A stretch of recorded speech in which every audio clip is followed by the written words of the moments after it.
یہ کیا یہ اس کو تھوڑا سا یہ نہیں سمجھنا چاہیے کہ آپ اس کمرشلزم سے اس قدر خائف ہیں کہ آپ سوچتے ہیں کہ میڈیا پر جانے کا مطلب ہی کمرشلزم ہو گیا؟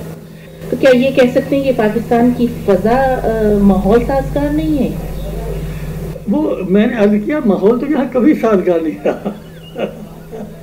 اب میڈیا کے آنے کی وجہ سے ایک تو میڈیا اس کا سبب ہے جس سے ماحول اور زیادہ یعنی ادب کش ہو گیا، اور دوسرا یہ کہ جو ایک قومی انتشار ہے اور اس میں جس کے یعنی لوگوں میں رجحانات پیدا ہوئے ہیں، یہ پوری قوم لگتا ہے کہ سنجیدگی سے سوچنے کی قائل نہیں رہی.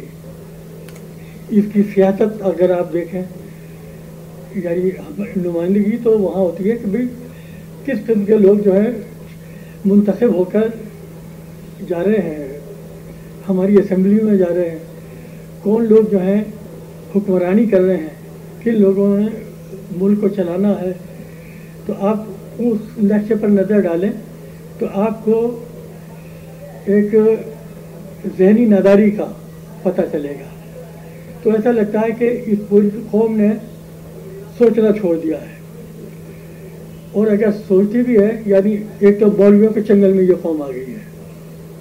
ایک بڑا یعنی جو ابتلا ہمارے عہد میں گزرا ہے کہ اسلام کی وہ تعبیر جو سر سید احمد خان سے شروع ہوئی تھی، ایک لبرل اس کا تفسیر، اور جو علامہ اقبال تک آتی ہے، اور جس کا سہارا لے کر ہم نے اپنے آپ کو ایک طریقے سے اس قوم کی تجدید ہوئی تھی اور ایک ملک بنایا.